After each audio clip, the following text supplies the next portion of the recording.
మిడిపల్లి దగ్గర కొనసాగుతున్న పనుల పరిస్థితి ప్రశ్నార్థకంగా మారిందని ఎంపీ ధర్మపురి అరవింద్ అన్నారు. ఒక్క మాధవనగర్ ఆర్ఓబీ పనులు మాత్రమే కేంద్ర రాష్ట్ర ప్రభుత్వ నిధులతో కొనసాగుతున్నాయని, మిగతా పనులన్నింటికీ కేంద్రమే నిధులు ఇచ్చిందన్నారు. అడవి మామిడిపల్లిలోని ఆర్ఓబీకి కేంద్రం మంజూరు చేసిన 18 కోట్ల నిధులను గత ప్రభుత్వం మళ్లించడంతో పనులు నెమ్మదించాయన్నారు. ప్రస్తుత ప్రభుత్వానికి తాము విన్నవిస్తూ ఉండటంతో కొద్దిగా నిధులను మంజూరు చేస్తోందని చెప్పారు.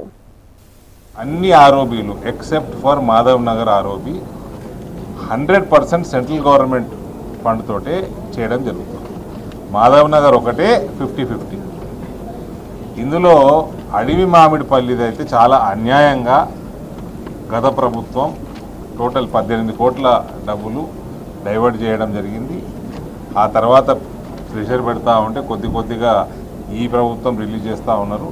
కానీ చాలా మటుకు ఫండ్ ఇంకా రిలీజ్ కావాల్సి ఉన్నాయి. కాంట్రాక్టర్లకు బిల్లులు క్లియర్ అయితే లేవు, కాంట్రాక్టర్ని ఇబ్బంది పెడతా ఉన్నారు. నేను జిల్లాలో ఉన్న కాంగ్రెస్ నాయకులు, సుదర్శన్ రెడ్డి గారు సీనియరు, మన భూపతి రెడ్డి గారు ఆ రూరల్ ఎమ్మెల్యే, వాళ్ళని కూడా అడుగుతా ఉన్నా. ఇప్పుడు భూపతి రెడ్డి గారు కాన్స్టిట్యున్సీలో మాధవనగర్ రైల్వే బ్రిడ్జ్ అది కూడా స్లోగానే నడుస్తున్నది. అది కూడా 6 నెలలు వెనక నడుస్తుంది పని. దయచేసి మీ సిఈ దగ్గర చాలా ఫైల్స్ స్లో అయిపోతూ ఉన్నాయి స్టేట్ గవర్నమెంట్లో. ఇవన్నీ కూడా మీరు దయచేసి ఫాలోఅప్ చేయండి. ఇప్పుడు జిల్లాకి మంత్రి లేడు, జిల్లా వ్యాప్తంగా పట్టించుకుంటాడంటే ఇన్ఛార్జ్ మంత్రి అంటే నామకే వస్తే 6 నెలలకు ఒకసారి వస్తాడు ఆయన.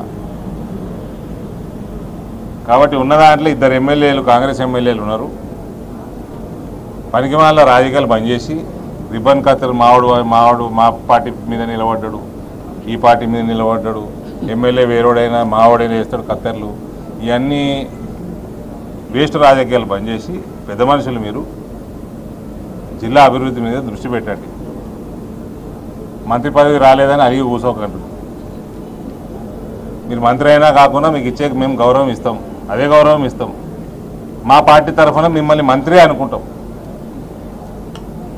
దయచేసి ఆర్మూరు